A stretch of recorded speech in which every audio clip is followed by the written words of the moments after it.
França, anos 1420. Uma adolescente afirma ouvir vozes, palavras que só ela consegue ouvir. Seu nome é Joana d'Arc. E ela diz que as palavras vêm de Deus. Não importa se Deus tinha uma missão para ela ou não, ela acreditava nisso. Joana inicia sua busca sagrada. Derrotar os ingleses e ver o rei francês coroado. Mensageira divina, feiticeira ou guerreira? Capaz de transcender dor e sofrimento extremos? Como esta jovem de 19 anos realizou tudo isso?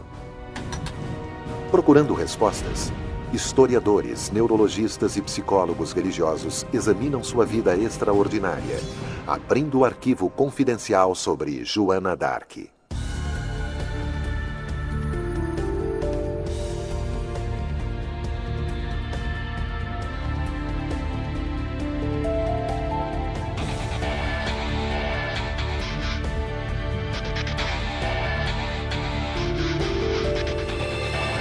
Arquivos Confidenciais. Joana d'Arc.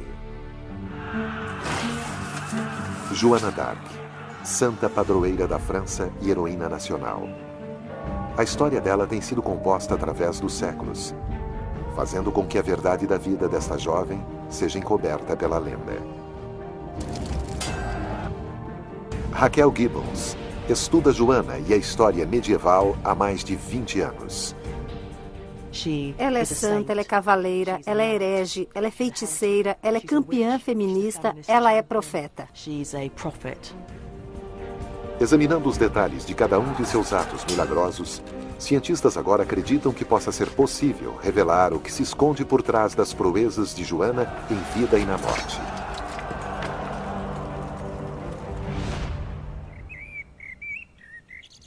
A investigação começa aqui em Domremy-la-Pucelle, 250 quilômetros ao leste de Paris. Por volta de 1428, esta casa de família, a igreja e estas ruas são o cenário para o primeiro e mais resistente mistério de Joana.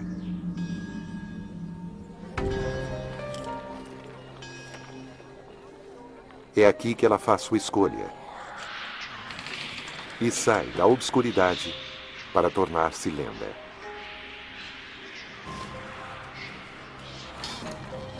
Joana sai de casa com apenas 16 anos de idade.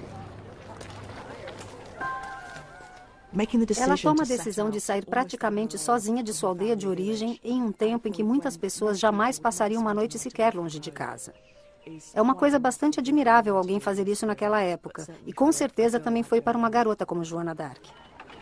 Afastar-se de uma família de camponeses naquele tempo era uma opção radical, animada por uma reivindicação extraordinária. Joana diz que desde os 13 anos ela ouve vozes em sua cabeça e acredita que essas vozes vêm diretamente de Deus.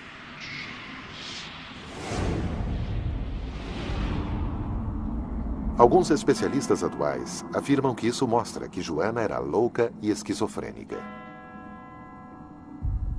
O Dr. Miguel Farias, psicólogo, pensa diferente.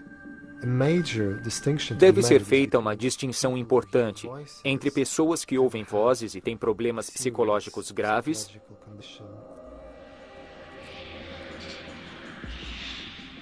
e pessoas que ouvem vozes, mas têm uma vida normal.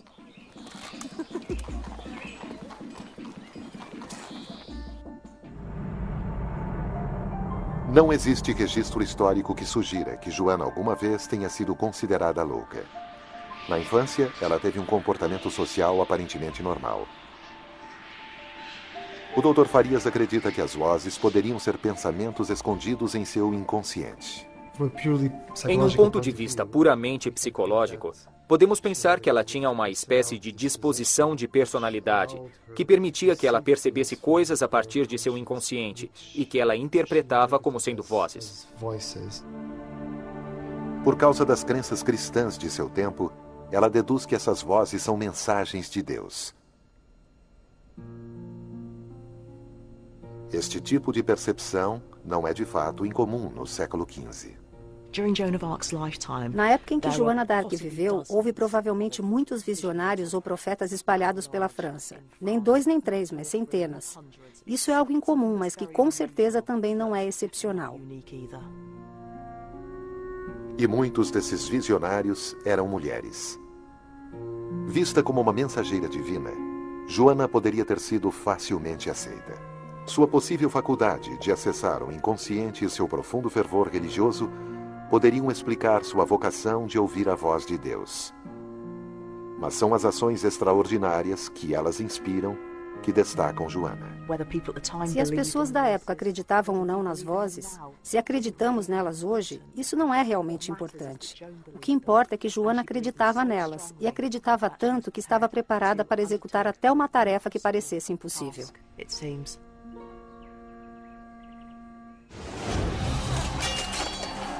São esses feitos que são vistos por alguns como milagrosos e criam a lenda de Joana d'Arc.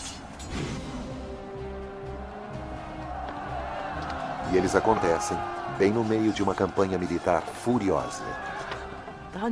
A Guerra dos 100 Anos, da qual a carreira de Joana faz parte, são elementos de uma rivalidade enorme, constante e extremamente longa entre a Inglaterra e a França. A França está dividida. De um lado, a Inglaterra, aliada ao poderoso nobre francês, o Duque de Borgonha. Do outro, o herdeiro de sangue do trono francês, Carlos VII, que não quer perder sua herança. O país está dividido. Os ingleses e os borgonheses ocupam o norte e os franceses o sul. A fronteira entre eles é o rio Loire. Joana d'Arc surge em cena em um momento particularmente em baixa para os franceses neste conflito, talvez um dos mais baixos. Os ingleses estão lentamente invadindo o território francês no sul.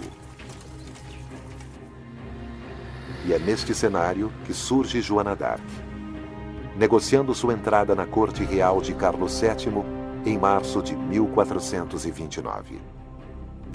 As vozes e sua determinação devem ter intrigado o rei. Quando Joana se apresenta na corte, é um alívio para Orleans ela assumir sua missão. Orleans é a linha de frente do conflito entre ingleses e franceses. Os exércitos ingleses tinham chegado a Orleans e eles sabem que para seguir em frente, eles precisam tomar esta cidade super importante e estrategicamente significativa. O cerco dos ingleses dura 7 meses. Historiadores especulam que Carlos VII permite que Joana vá para Orleans com reforços, porque ele estava disposto a aceitar qualquer tipo de ajuda. E ela é bem recebida por aquelas milícias porque sua presença é vista como uma legitimação divina da causa francesa. Nasce então a lenda de Joana d'Arc como um notável soldado com armadura. Acredita-se que Joana tenha conseguido um milagre aqui em Orleans, pondo fim ao cerco esmagador e forçando a retirada dos ingleses. O historiador militar Kelly Devrier revela que a realidade é muito diferente. Os ingleses não se sentem com força suficiente para enfrentar os franceses, e os franceses não tentam enfrentar as fortalezas dos ingleses. A interpretação de Devrier se baseia na análise detalhada dos eventos anteriores à chegada de Joana. Os ingleses chegam ao Loire. A maioria das cidades que eles atacam simplesmente se rende, mas os orleaneses não. Os ingleses não esperam que os cidadãos de Orleans ofereçam resistência, tanto que eles apenas trazem uma pequena força de cerca de 4.000 homens para anexar a cidade. Com esse efetivo limitado, o líder inglês Thomas Montague concentra seu ataque no Forte das Tourelles, localizado no sul. Atrás dele, localiza-se a única ponte que cruza o rio Loire, levando até a cidade. É aqui que os orleaneses fazem uma manobra extraordinariamente corajosa. Eles destroem a ponte, interceptando o avanço inglês. Quando os orleaneses oferecem resistência, os ingleses precisam sitiá-los. Mas os ingleses não têm homens suficientes para cercar a cidade toda e interromper a entrada e saída de suprimentos. E, além de tudo, eles sofrem um revés importante. Thomas Montague morre em um incidente bizarro durante os primeiros dias de cerco. É uma história horripilante. Thomas vai até uma janela e uma bala de canhão o atinge, destruindo seu rosto, matando-o e eliminando a liderança do lado inglês. Ao contrário da história lendária, Joana não chega a Orleans quando a cidade está à beira da destruição nas mãos dos ingleses. Os ingleses não conseguem vencer. Os orleaneses não conseguem combatê-los. E eles estão num beco sem saída. A chegada de Joana com mais tropas faz pesar a balança em favor dos orleaneses e dos franceses. Eles atacam, atingindo os ingleses de frente no Forte das Tourelles, e conseguem levá-los à derrota.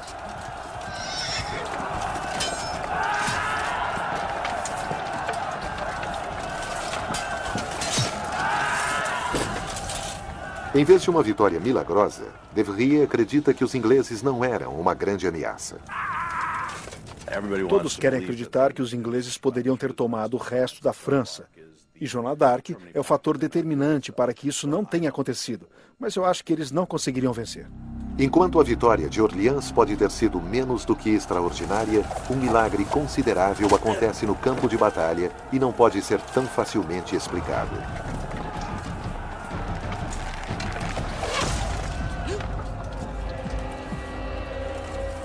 Joana é atingida por uma flecha que penetra 15 centímetros em seu pescoço e região do ombro.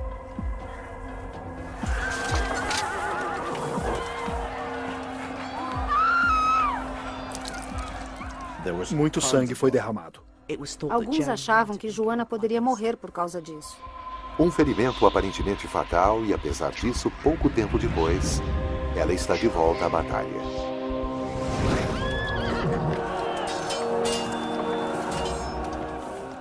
O fato dela voltar depressa, aparentemente sã e salva do ferimento, tem sido usado como um milagre. Mas não há registro de exatamente onde o ferimento está localizado ou quanto ameaçador ele possa ter sido. O Dr. Tobias Campbell está procurando pistas, analisando armaduras daquela época. Na verdade, é uma coisa difícil de se analisar, porque não existe uma armadura completa da época de Joana d'Arc. Esta efígie de um túmulo em uma igreja do interior da Inglaterra, a cerca de 105 quilômetros a noroeste de Londres, data do início do século XV. E é uma das melhores representações vivas do tipo de armadura de Joana. A armadura de metal que Joana está usando é uma excelente proteção contra flechas. O fato de que ela sofre uma perfuração substancial nos indica que ela foi atingida em um ponto fraco.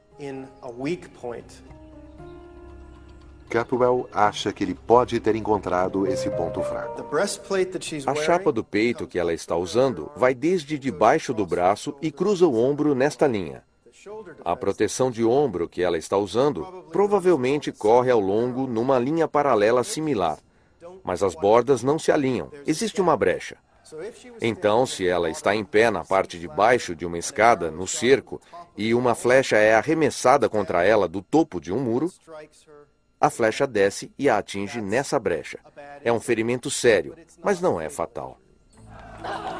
A teoria de Campbell sugere que a sobrevivência de Joana é menos surpreendente, mas seu ferimento é maior do que apenas um arranhão. Em um dos melhores hospitais de pesquisa do Reino Unido, a neurocientista Dra. Katia Vir está analisando os efeitos da crença religiosa sobre a dor. A flecha penetrou 15 centímetros e podemos imaginar que isso deva ter sido muito dolorido.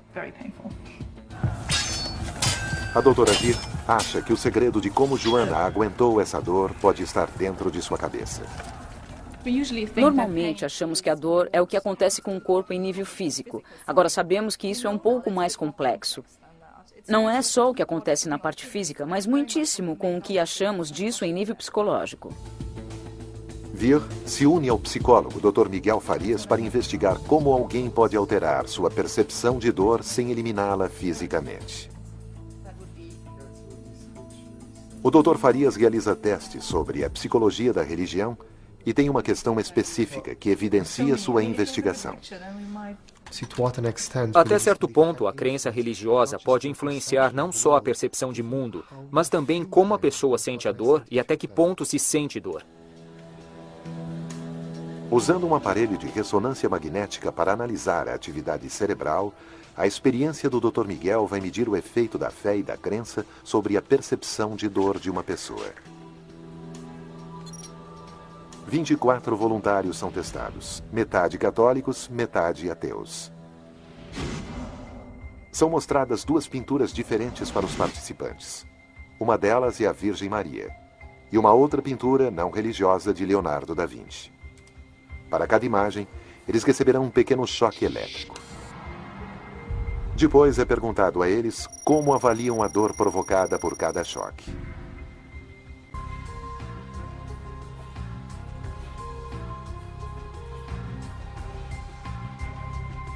A doutora Vir reúne as reações dos participantes e os resultados da ressonância magnética da atividade cerebral durante todo o experimento.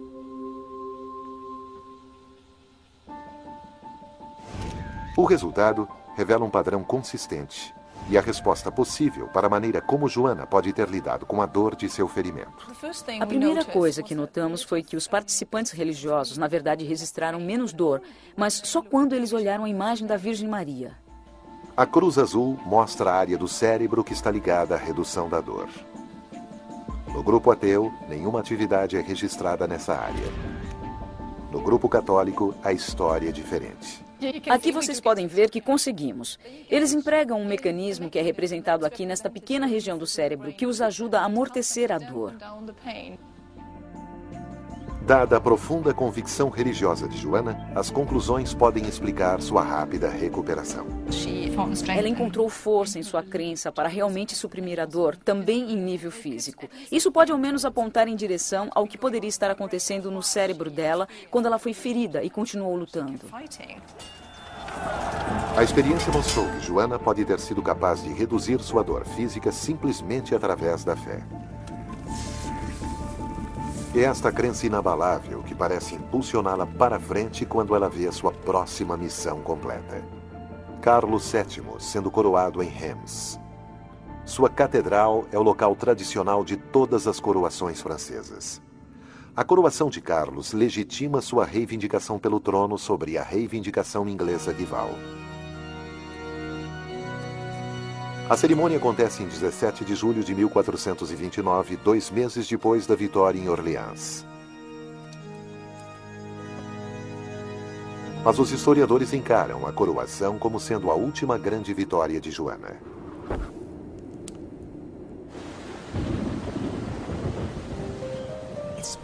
É muito difícil para alguém da era moderna imaginar o nível de autoconfiança e a força da experiência que Joana d'Arc deve ter experimentado.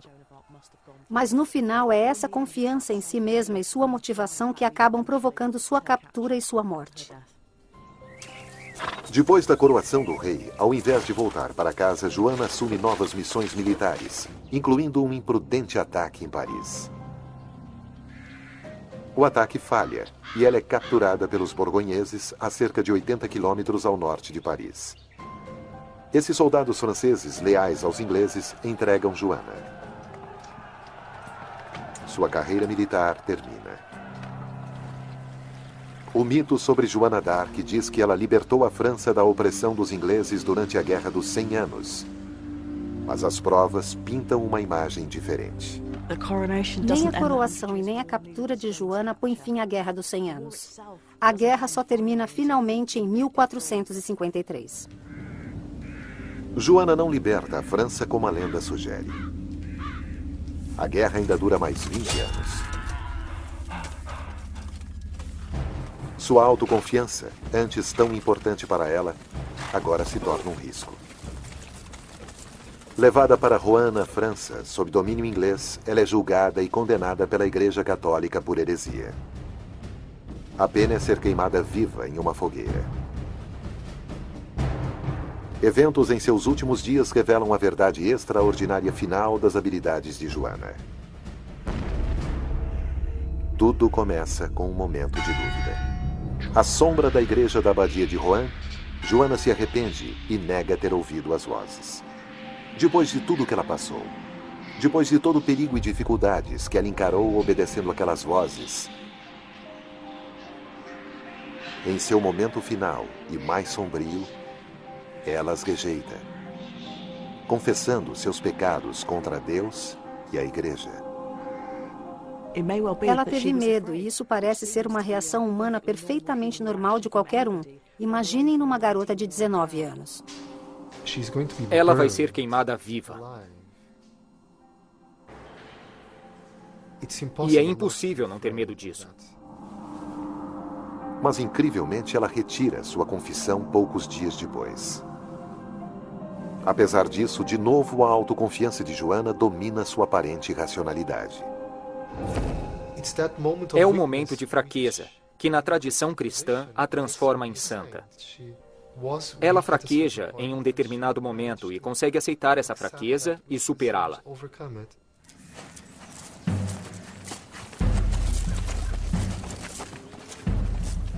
Joana confirma seu próprio destino. Se ela tivesse sido inocentada da heresia, se ela não tivesse voltado atrás em sua retratação, é pouco provável que algum dia ouvíssemos falar dela. Sua morte, da forma como ocorreu, sacrificando-se. O que ela acreditava é o que trouxe sua proeminência.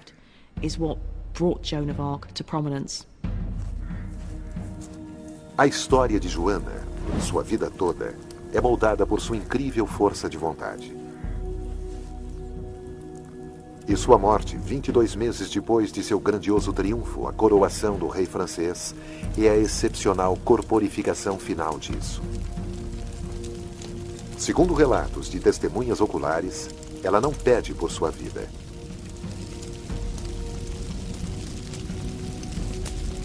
Ela simplesmente chama Jesus com uma voz forte e perseverante, conforme as chamas sobem.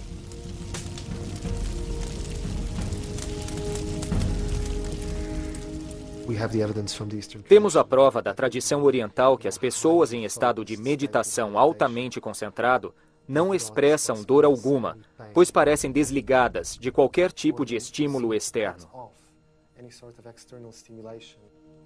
Então sabemos que isso é possível e bastante extraordinário.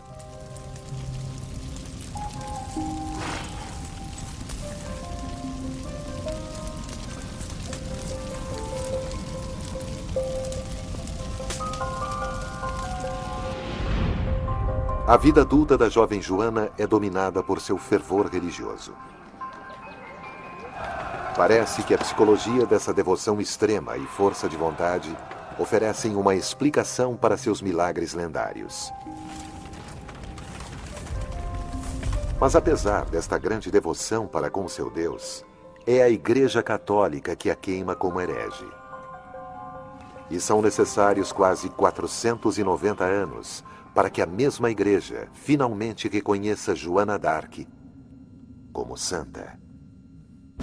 Versão Marshmallow São Paulo.